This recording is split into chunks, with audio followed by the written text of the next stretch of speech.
ሰላም ጤና ይስጥልን አድማጭ ተመልካቾቻችን የካቲት 9 2018 ዓ.ም ዕለታዊ መረጃዎችና ዘገባዎችን ይዤ መጥቻለሁ። መረጃና ዘገባዎችን እየተከታተላችሁ አብራችሁ እንድትቆዩ በአክብሮት ጋብዛለሁ። በዚህ ሰዓት አጫጭር መረጃዎችን ወደ እናንተ የማደርስ ይሆናል።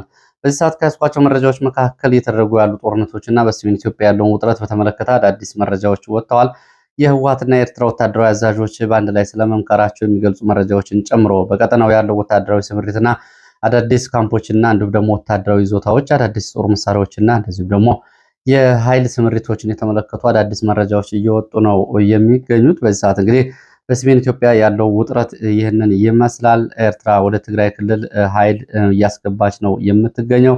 ለዚህ ደግሞ ህወሓት ያለብኝ ባለው ስጋት ኃይል ለማጣመር ሁለቱን ማለት ነው እዚሁ በትግራይ መሬቶች ይህንን ፍቃድና ህብረት እየፈጠረ ይገኛል። ለዚህም ወታደራዊ ዝግጅቶችና ወታደራዊ ስምሪቶች እየተደረጉ ነው የሚገኙት። ከዚህ ትይዩ በሆነ ሁኔታ እንደዚሁ በኢትዮጵያ በኩልም እንደዚሁ የመከላከያ ሰራዊት የክተት ጥሪና እንዲሁም ደግሞ የዳግም ተቀላቀሉኝ ጥሪ አስተላልፏል። ይህንን ጨምሮ በቀጠናው ያለው ውጥረትና ኢትዮጵያ ከመካከለኛው ኢትዮጵያ አካባቢ፣ ከምዕራብ ኢትዮጵያ፣ ከምስራቅ ኢትዮጵያ እና ከሰሜን መካከለኛው ኢትዮጵያ አካባቢ ኃይል እንደዚሁ ወደዚህ ቀጠና እያስጠጋች እንደምትገኝ የሚያሳዩ መረጃዎች ናቸው እየወጡ ያሉት። ይህንን ተጨምሮ እንግዲህ በሁለቱ ሀገራት መካከል በኤርትራና በኢትዮጵያ መካከል ወይም ደግሞ በህወሓትና አሁን በፌዴራል መንግስቱ መካከል የሚነሳው ጦርነት ከቁጥጥር ውጭ የመውጣት እድሉ ሰፊ ነው።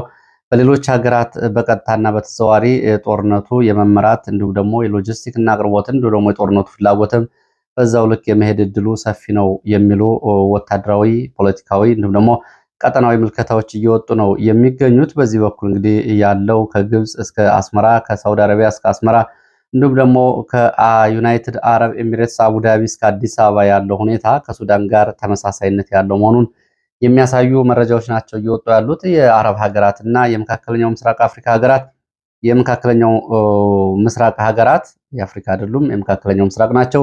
እነዚህ አዳዲስ ሀገራት በዚህ ቀጠና ላይ የወታደራዊ የበላይነትን የኃይል የበላይነትና ጂኦፖለቲካው እንዲሁም ደግሞ ቀጠናውን ለመቆጣጠር የሚያደርጉት ሽኩቻ ጨምሯል። ከዚህ ጋር በተያያዘ የቱርኩ ፕሬዝዳንት ወደ አዲስ አበባና ወደ ዱባይ ጉብኝት ሊያደርጉ መሆናቸው እየተገለጸ ነው የሚገኘው።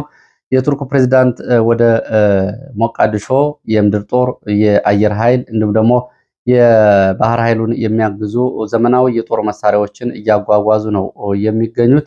ይህም እንግዲህ በቀጠናው በሀርጌሳና በሶማሌላንድ መካከል ግጭት እንዲፈጠር አድርጓል።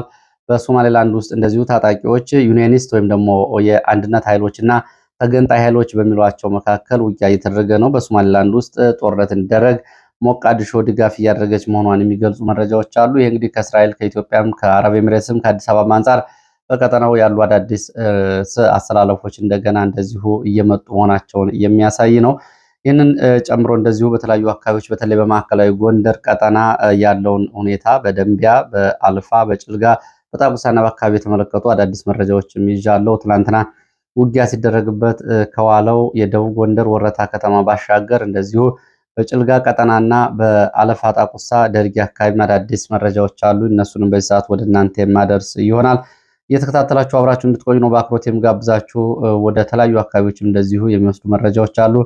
በጎጃም፣ በጎንደር፣ በወሎ ያሉ የ24 ሰዓት መረጃዎችን ትከታተላላችሁ። ላይክ፣ ሼር፣ ሰብስክራይብ እያደረጋችሁ አብራችሁ ቆዩ። ሀሳብ አስተያየት ቢኖራችሁ ጥቆማ ዜና@gmail.com ላይ ልታደርሱ ትችላላችሁ። ወደ መረጃዎቹ ነው የሚሄደው። ወደ መረጃዎቹ ሲሄድ በደቡብ ምዕራብ ኢትዮጵያ አንድ መምህር ራሱን በቤንዚን አርከፍክፎ ለማቃጠል ሲሞክር ፖሊስ ደርሶ ማትረፉን ፖሊስ አስታውቋል። ጉዳዩ መነጋገሪያ ሆኗል። ይሄን በተመለከተ እንግዲህ ፖሊስ ተጠርጣሪውን ይዣለሁ ህይወቱንም አትርፌያለሁ ነው እያለ ያለው። ያው እንግዲህ በራሱ ህይወት ላይ ወስኖ ራሱን ሊያጠፋ የነበረ ነው። ከዚህ አንጻር ራስን ማጥፋትም ወንጀል ነው በሚል ፖሊስ በቁጥጥር ስር እንደዋለው ነው እየተገለጸ የሚገኘው። ይሄ የግለሰብ ጉዳይ አይደለም። ጉዳዩ በሀገሪቱ ውስጥ ያለው የስርዓቱ አስከፊነትና ዜጎች በሀገራቸው ተስፋ እየቆረጡ ስለመሆናቸው ማሳያ ነው የሚለው ጉዳይ እንግዲህ ከአሁን በፊት እንደምታስታውሱት በደቡብ ኢትዮጵያ ከ12 ዓመታት 2006 በኢትዮጵያ አቆጣጠር አንድ መምህር ራሱን አቃጥሎ ገድሎ በወቅቱ በኢሳት ከፍተኛ የዜና ሽፋን አግኝቶ ለብዙ ወጣቶች የለውጥ እንዲሁም ደግሞ የነበረውን ጭቆና ለመታገል መነሻ ሆኖ ነበር። ይሄ ጉዳይ ጋር ይሄኛው የዛሬውም የተሳሰረ በመሆኑ ይህንን ነው ፖሊስ እየተቃወመ የሚገኘው። ስርዓቱን በመቃወም ነው። ይሄ ራሱን ለማጥፋት ሞክሮ የነበረው መምህር ነው እንግዲህ ከፍተኛ በደል ደርሶብኛል በሚልና ስርዓቱን በመቃወም ይህን ሊያደርግ እንደነበር ታውቋል። በደቡብ ምዕራብ ኢትዮጵያ በዳውሮ ዞን ታርጫ ከተማ መምህር የነበረው ይሄ መምህር አሁን የአካል ጉዳት ደርሶበታል የተባለው የካቲት 6 ነው። በአደባባይ ራሱን በቤንዚን አርከፍክፎ ለማቃጠል እንቅስቃሴ ሲያደርግና ሙከራ ሲያደርግ በፖሊስ የተያዘው። ሌሎች ሰዎች ደግሞ ይህንን ቪዲዮና ምስል በማንሳት በማህበራዊ ሚዲያ ማጋራታቸው ፖሊስ አውግዟል። እንግዲህ ተስፋ መቁረጥ የሚያሳይ ነው። ከዚህ በፊትም እንደሆነው ሁሉ ማለት ነው 2006 በቱኒዚያም እንደዚሁ ለመንግስታዊ ለውጥ መነሻ የነበረው በወቅቱ አንድ ወጣት ራሱን በቤንዚን አርከፍክፎ ካቃጠለ በኋላ ከሱ ቀብር በኋላ ወጣቶች ሲመለሱ ወደ ቤተ መንግስት ድንጋይ መወርወር ጀምረው ነው። ይህንን ጉዳይ ስለሚያውቀው ነው እንግዲህ አሁን ፖሊስ ይህንን ለማስተባበል እየሞከረ ያለው። ለማንኛውም በኢትዮጵያ ውስጥ የሚገኙ መምህራን፣ የጤና ባለሙያዎችን ጨምሮ ሌሎች ዜጎች ተስፋ እየቆረጡ ነው የሚገኙት ባለው ኑሮና ባለው ጫና ምክንያት ይህ መምህር ከፍተኛ በደል ደርሶበት ራሱን ለማቃጠል እንደሞከረ ነው መረጃዎቹ የሚያሳዩት። ይህ እንግዲህ በኢትዮጵያ ውስጥ ያሉ ዜጎች በምን ያክል ደረጃ አንድ መምህር ነው እንግዲህ መምህር የተከበረ ሙያ ነው፣ ግን አሁን ራስን ለማጥፋት በአደባባይ ቤንዚን ይዞ መገኘት የዜጎቹ ያለችበትን አጠቃላይ ሁኔታ የሚያሳይ ነው። ሌላው ከዚህ ጋር በተያያዘም እንደዚሁ ማን ይነካኛል በሚል ባለጊዜዎች እንደዚሁ የሚፈጽሟቸው ወንጀሎች እንደዚሁ ይደበቃሉ ወይም ደግሞ ብልጽግና ከለላ ይሰጣል የሚለውን የሚያሳይ ሌላ መረጃ ወጥቷል።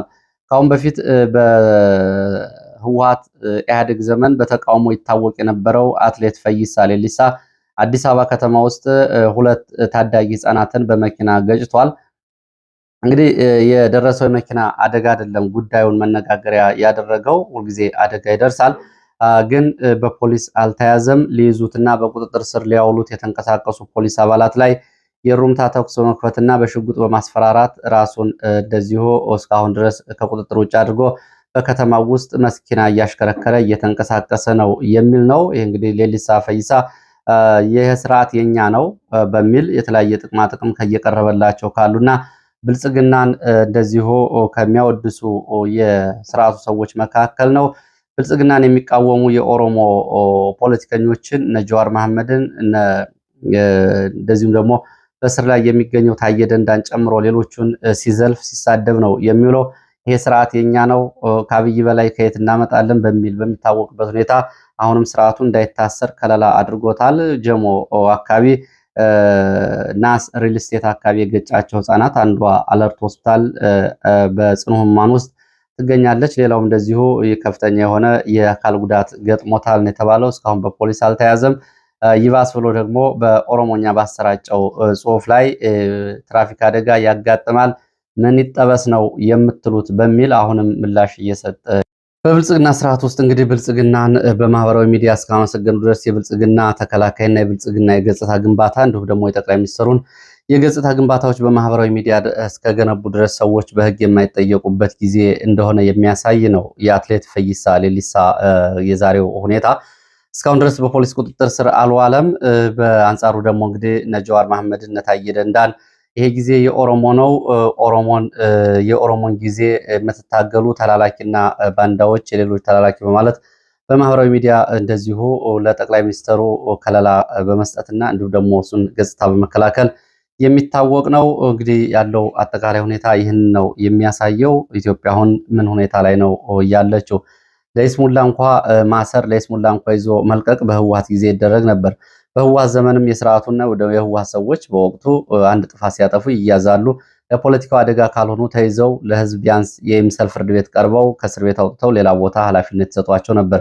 አሁን ግን በሽጉጥ እያስፈራሩ መኪና እየነዱ ንጹሐንን ገጭቶ አዲስ አበባ ውስጥ እንደዚሁ መንቀሳቀስ የሚቻልበት ሆኗል። እንግዲህ ከዚህ የሚዲያ ጫና ሲበዛ ምናልባት ወደ ፖሊስ ሊሄድ ይችላል። ራሱ ያው ስርዓቱ ገጽታ ለመጠበቅ የሚሆነውን አብረን የምናየው ነው የሚሆነው። እንግዲህ እስካሁን ድረስ መግጨት ያጋጥማል፣ ምንድነው ይሄ አዲስ ነገር የሚሆነው የሚል በኦሮሞኛ ምላሽ እየሰጠ መሆኑን ነው እስከ ሰዓት ድረስ መረጃዎቹ የሚያሳዩት። ወደ ሌሎች መረጃዎች ሄዳለሁ። ወደ ሌሎች መረጃዎች ሲሄድ ወደ ፋኖ ነክ መረጃዎች ነው የሚሄደው። በፋኖ መረጃዎች ውስጥ በፋኖ ለአፍሪካ ህብረት በጻፈው ደብዳቤ ላይ የተነሱ ጉዳዮች መነጋገሪያ አጀንዳ ሆነዋል። ከነዚህ መካከል ፋኖ በቅድመ ሁኔታ ላይ የተመሰረተ የድርድርና የሰላም ጥሪ ማቅረቡን ተከትሎ የተለያዩ ጥያቄዎች፣ አስተያየቶች እየተነሱ ነው የሚገኙት። እነዚህ ጥያቄዎች እንግዲህ አሁን ያለው የብልጽግና የአብይ አህመድ ስርዓት ለድርድር እንዲሁም ደግሞ ለፖለቲካ ውይይት ያለው ቁርጠኝነትና ከአሁን በፊት የፖለቲካ ድርድርና ውይይት ካደረጋቸው የህወሓት የሸኔ ታጣቂዎች አንጻር የመጣ የፖለቲካ ለውጥ ምንድን ነው የሚለውን እንደመነሻ ማድረግ ብዙዎቹ አስተያየቶችን እየሰጡ ነው የሚገኙት። በዚህ ለአፍሪካ ህብረት በተጻፈ ደብዳቤ ላይ ተኩስ አቁምን እንደ ቅድመ ሁኔታ አስቀምጧል ፋኖ። እንዲሁም ደግሞ ከሰራዊቱን ከአማራ ክልል ለቆ እንዲወጣ ቅድመ ሁኔታ አስቀምጧል። ገለልተኛ አሳታፊ የሽግግር መንግስት ለመቋቋም እንደዚሁ ቅድመ ሁኔታዎችን አቅርቦ ጥሪው አድርጓል። እንግዲህ በእነዚህ ላይ ነው የተለያዩ አስተያየቶች እየወጡ ያሉት። አንደኛው ወታደራዊ ንግግር ምን ለውጥ ያመጣል? ከዚህ ቀደም ከተደረጉ ውይይቶች አንጻር የአሁኑ ጥሪ ምን ይሆናል? ሌላው በአማራ ክልል ደረጃ የሚደረግ የፖለቲካና ወታደራዊ ውይይት እንዲሁም ደግሞ በአማራ ክልል ደረጃ የሚደረግ አሳታፊ የሽግግር መንግስት ለውጥ ያመጣል ወይ? የአማራ ህዝብ ጥያቄዎች በዚህ ማዕቀፍ ውስጥ ይመለሳሉ የሚሉ የተለያዩ አስተያየቶች እየተነሱ ነው ያሉት። ከነዚህ መካከል እንግዲህ በተለይ ድርድርን እንደ ፖለቲካ ቅድመ ሁኔታ መግፋት ያው ትክክል አለመሆኑ በተደጋጋሚ ተገልጿል። ፖለቲካን በድርድር ማሳካት ከቻለ የፖለቲካ ጥያቄን ተገቢነት ያለው መንገድ ነው። ደም አፋሳሽ ወይም ደግሞ ህይወት ሳይጠፋ የፖለቲካ ጥያቄን ማስመለስ ስልጡንነት ነው። ይሄ ያልሆን ብሎ ነው እንግዲህ ወደ ትጥቅ ትግሎች እየተገባው። ከዛ በኋላ ግን አሁን አማራ ክልል የሚለውን የፖለቲካ ማዕቀፍ እያመጡ መናገርስ ለውጥ ያመጣሉ የሚለውን እናንተም አስተያየት ልትሰጡበት ትችላላችሁ። ብዙዎቹም አስተያየት እያነሱበት ነው። አሁን አማራ ክልል ተብሎ ያለው ክልል ለአማራ የፖለቲካ ጥያቄና አጠቃላይ የፖለቲካ ውክልና መረጋገጥ ምን ጥቅም አለው? አማራ ክልልን በመረከብ የአማራ ህዝብ ጥያቄ ይመለሳል ወይ? የአማራ ህዝብ ጥያቄዎች በመሰረታዊነት የህገ መንግስት፣ የፌዴራሊዝም አወቃቀርና የፌዴሬሽን ምክር ቤት አደረጃጀቶች አይደሉም ወይ የሚለው ጉዳይ ላይ እንደዚሁ የተለያዩ አስተያየቶች ከአሁን በፊት ሲቀርቡ ቆይተዋል። የአማራን ፖለቲካ በአማራ ክልል ማዕቀፍ ማየት ከባዕድን አመለካከት አለመላቀቅ ወይም ደግሞ ያለውን የማዕከላዊ መንግስቱን አማራን ከዛ ርቆ ወደ ባህር ዳር የተገፋበትን የነመለስን ሴራ ተከትሎ መሄድ ነው። በዚህ አዙሪት ውስጥ የሚመለስ የአማራ ጥያቄ የለም። የአማራ ጥያቄ ያለው በፌዴሬሽን በህገ መንግስትና በፌዴራሊዝሙ አወቃቀር ላይ ያለው ስር ነቀል የፖለቲካ ለውጥ ሲመጣ ብቻ ነው። ከዛ ውጭ አማራ ክልልን ለምሳሌ መረከብ እንዳረጋ ከበደ ለመሆን ካልሆነ በስተቀር የፖለቲካ ጥያቄ አያስመልስም። ከዛ የተለየ ነገር የሚያመጣው ለውጥ የለም። ስለዚህ ስር ነቀል ለሆኑ ለውጦች ከመታገል ውጭ ይሄኛው ምን ያክል ያስኬዳል የሚለውና የአማራ ክልል እንደ አዲስ የፖለቲካ ተቀባይነት እንዲሁም ደግሞ እንደ አዲስ የፖለቲካ መስፈርት መታየት ከትግል ሁሉ የስተቱ ትግል መሆኑ መታወቅ አለበት። የአማራ ክልል ተብሎ የፖለቲካ ትግል፣ የአማራ ክልል ተብሎ የፖለቲካ ውክልና፣ የአማራ ክልል ተብሎ የአስተዳደርና ይህንን ተከትሎ የሚመጡ እውቅናዎች በሙሉ አሁን ካረጋ አስተዳደር የተለየ በባህሪም በይዘትም የሚያመጡት ለውጥ የለም። እንዳውም ይህን ክልል ለብቻው የግንባር ፓርቲ ብአዴን ኢህድን ያስተዳድርበት በነበረው ዘመን ከነበረው የፖለቲካ ጉልበት እጅግ ያነሰ አድርጎ የአማራን ጥያቄ ወደታች ከመውሰድ ውጭ የሚያመጣው ነገር እንደሌለ በዚሁም እንግዲህ አስተያየቶችም ይህንን ያሳያሉ። ወደ ሌሎች መረጃዎች ስንሄድ ወደ ሰሜን ኢትዮጵያ ያለውን አጠቃላይ ሁኔታ የሚያሳዩ መረጃዎች ናቸው። በሰሜን ኢትዮጵያ ያለው ወታደራዊ ውጥረት እንደዚሁ እየጨመረ ነው። የህወሓትና የኤርትራ ወታደራዊ አዛዦች በአሳለፍነው ሳምንት መጨረሻ ቀናት የጋራ ወታደራዊ ውይይትና ስብሰባ ማድረጋቸውን የሚገልጹ መረጃዎች እየወጡ ነው የሚገኙት። የህወሓት ወታደራዊ አዛዦች ከኤርትራ ወታደራዊ አዛዦች ጋር በተለያዩ ጉዳዮች ላይ የውጊያ ቀጠናዎችን፣ የመሳሪያ የኃይል ክምችት፣ ወታደራዊ ግዳጅ አፈጻጸም የተመለከቱ ጉዳዮችን እና የግንባር ስምሪት እቅዶችን አጠቃላይ የዘመቻ ወታደራዊ ጉዳዮችን ስለማንሳታቸው የሚገልጹ መረጃዎች ናቸው እየወጡ ያሉት።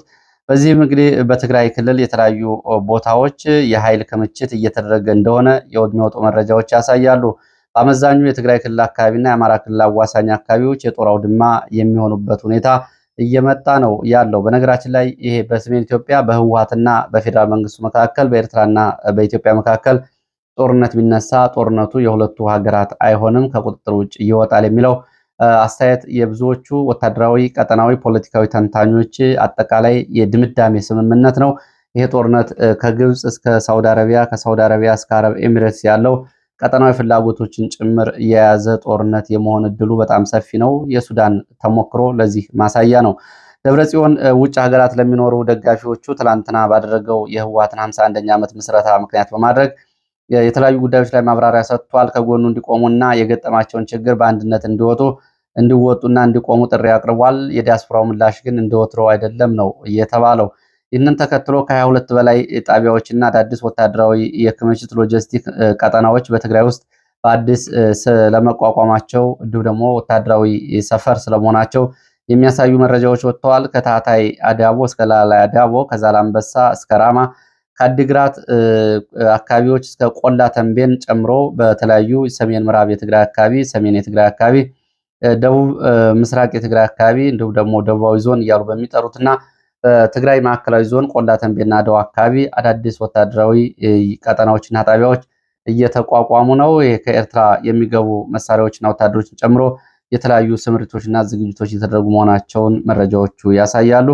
ከባለፈው ሳምንት ጀምሮ ነው እንግዲህ ወታደራዊ ስምሪቱ በኤርትራና በህወሓት በጋራ ይህን እያደረጉ ያሉት። በኢትዮጵያ በኩልም እንደዚሁ ወደ ቀጠናው ከፍተኛ ኃይል እየተጠጋ መሆኑን የሚያሳዩ መረጃዎች ናቸው እየወጡ ያሉት። በተደጋጋሚ እንደ መረጃ እንደቀረበው ከወለጋ በቡሬ ወለጋ በኩል ከመተከል በጃዊ ቋራ በኩል ወደ ወልቃይት እንዲሁም ደግሞ ከሸዋና ከመካከለኛ ኢትዮጵያ አካባቢ በደጀን ደብረ ማርቆስ፣ ባህር ዳር፣ ጎንደር በኩል እንዲሁም ደግሞ ከአማራ ክልልም መካከለኛ አካባቢዎች ከማዕከላዊ ጎንደር፣ ከደቡብ ጎንደር፣ ከባህር ዳር እና ከተለያዩ አካባቢዎች በምስራቅ በኩል ደግሞ ከደብረ ብርሃን ዙሪያ እንዲሁም ደግሞ ከወሎ የደሴና ኮምቦልቻ አካባቢዎች ወደ ትግራይ አካባቢ ኃይል እየተጠጋ ሲሆን በአፋር በኩልም በትይዩ ከምስራቅ ኢትዮጵያና ከአዋሽ ቀጠናዎች ኃይል እየተጠጋ መሆኑን እንደዚሁም የጦር መሳሪያዎች እየተጓጓዙ መሆናቸውን የሚወጡ መረጃዎች እያሳያሉ። ከዚህ በአለፈ እንግዲህ ዘመናዊ ከባድና ቀላል መሳሪያዎችም እንደዚሁ እየተጓጓዙ ነው። የአየር ኃይል የድሮን መቆጣጠሪያ ጣቢያዎችም እየተቋቋሙ ነው። በህወሓት በኩልም እንደዚሁ የድሮን ጸረ ድሮን አንቴናዎች እየተተከሉ መሆናቸውንም በትግራይ ተራሮች የወጡ መረጃዎች ያሳያሉ። ይሄ የውጥረቱን ደረጃ የሚያሳይ ነው። መከላከያ ሰራዊት እንደዚሁ የክተት ጥሪ ዳግም ጥሪ አስተላልፏል። ይሄ ሶስተኛ ጥሪ ነው። በሰሞኑ ሁኔታ አንጻር የኦሮሚያ ክልል አጠቃላይ የክተት ጥሪ አስተላልፏል። ከአሁን በፊት ከጸጥታ ኃይል በተለያየ መንገድ የተሰናበቱትን ጥሪ አድርጓል። የትግራይ ክልልም የክተት ጥሪ አድርጓል። በዲዲአር ወይም ደግሞ በተሃድሶ ከግዳጅ የወጡትን ጭምር ወደ ታጣቂ ኃይሉ እንዲመለሱ ጥሪ አቅርቧል። ኤርትራ ከ60 ዓመት በታች ያሉ ዜጎቿን ተጠባባቂ ኃይሏን ጨምሮ እንደዚሁ ወደ ክተትና ወደ ሰራዊቱ ቀላቅላለች። ይሄ አሁን መከላከያ ሰራዊት በትላንትናው ዕለት ባወጣው የክተት ጥሪ እንግዲህ ከሰራዊቱ ባለፉት 4 ዓመታት የተቀነሱ የእድሜ ገደብ ተቀምጦላቸው እንዲሁም ደግሞ በመከላከያ ሰራዊቱ ውስጥ ከ10 አለቃ ማዕረግ ጀምሮ የተለያየ ማዕረግ ያላቸው በእድሜ ገደብ የተቀመጡ የቀድሞ ወታደሮች ጥሪ ተደርጎላቸዋል። ይሄ እንግዲህ ያለውን አጠቃላይ ሁኔታና ውጥረት የሚያሳይ ነው። ሌላው በዚሁ በኢትዮጵያና በኤርትራ መካከል የሚቀሰቀስ ጦርነት ካለ ከሳውዲ አረቢያ እስከ አረብ ኤሚሬትስ ያሉት ሀገራት ለዚህ እያደረጉት ያለው የጦር መሳሪያ አቅርቦትና ዝግጅትን የተመለከቱ መረጃዎችም እየወጡ ነው የሚገኙት። በባህርም በአየርም ወደ ኤርትራ የተለያዩ ሀገራት ግብፅን ጨምሮ እነ ሳውዲ አረቢያ የጦር መሳሪያ እያስገቡ ሲሆን አረብ ኤሚሬትስ ደግሞ ወደ ኢትዮጵያና ወደ ሶማሌ ሀርጌሳ እንደዚሁ ተጨማሪ የጦር መሳሪያዎችን እያጓጓዘች መሆኗን የሚገልጹ መረጃዎች ወጥተዋል። ባለፉት 24 ሰዓታት በጦር አውሮፕላኖች የተጫኑ የጦር መሳሪያዎች ወደዚህ ወደ ምስራቅ አፍሪካ ቀጠና በብዛት ስለመጓጓዛቸው ከቱርክ ከአረብ ኤሚሬትስ እና ከተለያዩ ሀገራት መረጃዎች ያሳያሉ። ወደ እነዚህ የአፍሪካ ቀንድ መረጃዎች እመለስባቸዋለሁ። ከዛ በፊት በአማራ ክልል ያሉትን የ24 ሰዓት መረጃዎች ባጭሩ ወደ እናንተ ላድርስ። በማዕከላዊ ጎንደር ምስራቅ ደንቢያ ቆላ ድባ ከተማ በተፈጸመ ድንገተኛ የቦምብ ጥቃት እንደዚሁ ጉዳት ደርሷል። በሚሊሻ እና በፖሊስ ጣቢያ ካምፕ ላይ በተፈጸመ የቦምብ ፍንዳታ ነው ጉዳት የደረሰው። የጉዳቱ ሁኔታ በዝርዝር አልታወቀም። ይህንን ተከትሎ ቆላ ድባ ከተማ ለተወሰኑ ሰዓታት ተኩስ ነበረ።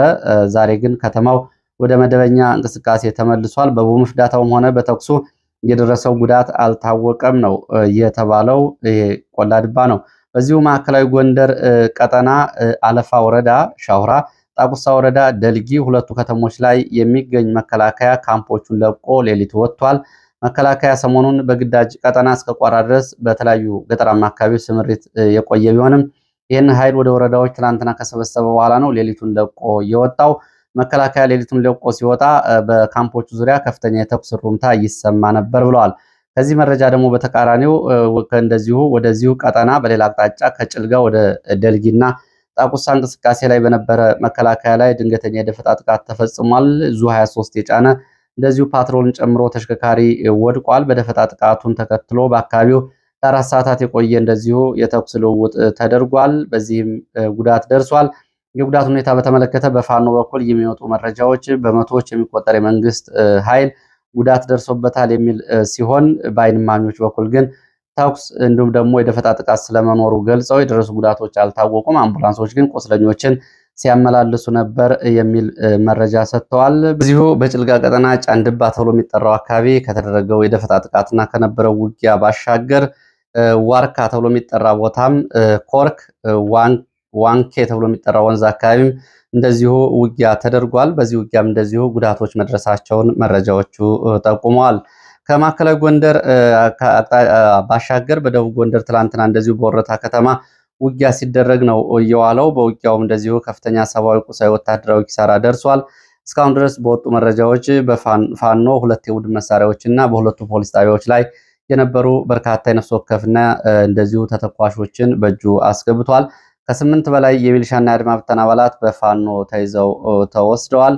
በድሮን ጥቃቶቹ እንደዚሁ ጉዳት ደርሷል። በሲቪሊያን ላይና በፋኖ አባላት ላይም እንደዚሁ የድሮን ጥቃት ደርሷል። በድሮን ጥቃቱ እንግዲህ ቤተሰቦቻቸው የፋኖ መሪዎች እንደዚሁ ጉዳት የደረሰባቸው እንዳረጋገጡት ከፋኖ መሪዎች የአደረጃጀት መሪዎች ጭምር በፋኖ በድሮን ጉዳት እንደደረሰባቸው ታውቋል። ከዛ ውጭ በርካታ ቦታዎች ላይ ድሮኖቹ በሲቪሊያን ላይም ጉዳት ማድረሳቸው ሲገለጽ፣ ሁለቱ የድሮን ጥቃቶች ግን ከኢላማ ውጭ እንደነበሩ የወጡ መረጃዎች ገልጸዋል። አጠቃላይ ትላንትና ወረታና አካባቢ በነበረው ውጊያ ሲቪሊያንን የፋኖን እንዲሁም ደግሞ የአድማ ብተና የሚሊሻና መከላከያን ጨምሮ የደረሰው ጉዳት ገና በዝርዝር እየተጣራ ሲሆን ሆስፒታል ከገቡ ውስጥም እንደዚሁ ቆስለው ሕይወታቸው ያለፈ ስለመኖሩ የሚገልጹ መረጃዎች ወጥተዋል። ሲቪሊያን በድሮን እየተገደሉት ቁጥራቸው 5 አልፏል። ዛሬ 4 የአድማ ብተና አባላት እንደዚሁ ከወረታ ወጥተው ወደ ፋኖ ተቀላቅለዋል።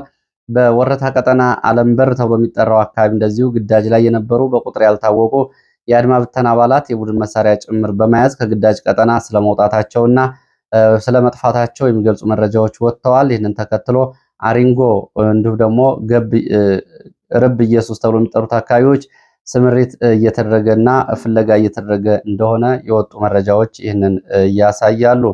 ወደ ደብረ ማርቆስ የሚወስደን መረጃ ላስከትል። በደብረ ማርቆስ በከተማ ውስጥ በተፈጸመ የቦምብ ጥቃት ጉዳት መድረሱ ታውቋል። ደብረ ማርቆስ ከተማ ትላንትና 2 ሰዓት ሊሆን አቅራቢያ በከተማው በግተራ ተብሎ 01 አካባቢ በተፈጸመ የፓትሮል ላይ የቦምብ ፍንዳታ በፓትሮል ላይ በነበሩ የፖሊስ አባላት ላይ ጉዳት መድረሱን የሚገልጹ መረጃዎች ወጥተዋል። የጉዳት መጠኑ ምን ያህል ነው የሚለው በዝርዝር አልታወቀም። ባሳለፍነው ወር ብቻ በደብረ ማርቆስ ከተማ የፓትሮል ላይ እንዲሁም ደግሞ በፖሊስ ጣቢያዎችና በተለያዩ ቦታዎች የቦምብ ፍንዳታ ሲደርስ ይሄ 5ኛው እንደሆነ የሚወጡ መረጃዎች ያሳያሉ። ወደ ደቡብ ኢትዮጵያ የሚወስደን መረጃ ላስከትል። በደቡብ ኢትዮጵያ ዘይሴ ብሔረሰብ በትናንት ጀምሮ ግጭት ተቀስቅሷል። የጋሞ ዞን የብልጽግና ባለስልጣናትና የጸጥታ አካላት በብሔረሰቡ ላይ ጭቆና እያደረሱ ነው በሚል ተቃውሞ መነሳቱን ተከትሎ በ2 ቀበሌዎች እንደዚሁ የፖሊስ አባላት ጋር ግጭት ተፈጥሯል። በግጭቱ የሲቪሊያንም እንዲሁም ደግሞ የፖሊስ አባላት ጉዳት ደርሶባቸዋል። ወዘቃና ደንብዜ ተብለው በሚጠሩ 2 ቦታዎች ላይ ነው በግጭት የተቀሰቀሰው። ዛሬም ከአርባ ምንጭና ከአካባቢ ወደ አካባቢ ተጨማሪ ፖሊስ እየገባ ሲሆን በደረሰው ጉዳት እስካሁን ድረስ የሲቪሊያን ሕይወት አልፏል። የጉዳቱ መጠን አልታወቀም። የግጭቱ መነሻ በዘይሴ ማህበረሰብ ላይ እንደዚሁ ጫና ይደረጋል፣ የራስ አስተዳደርና የማንነት አስተዳደር ጥያቄዎች ተመገቢው ምላሽ አልተሰጣቸውም የሚልና እንደዚሁም ደግሞ ያለ አግባብ ካሁን በፊት ግጭት አስነስተዋል በተባሉት ላይ የተሰጠውን የፍርድ ቤት ውሳኔ በመቃወም አመፅ ተቀስቅሶ ነው። እንግዲህ ዛሬም ወደ አካባቢው ፖሊስ ገብቷል። እንቅስቃሴዎች ቆመዋል። በሁለቱ ቦታዎች ላይ እንደዚሁ ቤቶች እንደዚሁ ተዘግተዋል፣ ድርጅቶች ተዘግተዋል። ትራንስፖርት አገልግሎትም መቆሙን የሚገልጹ መረጃዎች ናቸው ያሉት። ሌላው መረጃችን ወደ አፍሪካ ቀንድ የሚወስደን ነው። ዛሬ ከአረብ ኤሚሬትስ ወደ አረብ ኤሚሬትስ ሳርጃ ከሚገኘው አየር ማረፊያ ወደ ሶማሌላንድ የጦር መሳሪያ ተጓጉዟል። እንዲሁም ደግሞ ሶማሌላንድ በርበራ ወደብ እንደዚሁ ወታደራዊ ተሽከርካሪዎች በመርከብ የመጡ ወታደራዊ ተሽከርካሪዎች ወደ ሶማሌላንድ እየገቡ ነው። ወደ ኢትዮጵያ ይጓጓዛሉ ተብሎ ይጠበቃል። በሶማሌላንድ እንደዚሁ ግጭት ተቀስቅሷል። ግጭቱ ደግሞ ሞቃዲሾ በሚደገፉት ዩኒየኒስት ወይም ደግሞ የአንድነት ኃይሎችና በሶማሌላንድ ታጣቂዎች መካከል ነው። አወዳል ተብሎ በሚጠራው ቦታ የተቀሰቀሰው ግጭት እንግዲህ ሶማሌ ሞቃዲሾ በቀጥታ በጦር መሳሪያ እየደገፈችው ያለው ግጭት እንደሆነ ነው እየታወቀው። ይህ ከቀጠናዊ መረጃዎች አንዱ ነው። ለዚህ ሰዓት የነበሩ መረጃዎች እነዚህ ናቸው። ስለተከታተላችሁ በእጅጉ አመሰግናለሁ። በሌላ ተመሳሳይ መርሃ ግብር እንገናኛለን። መልካም ጊዜ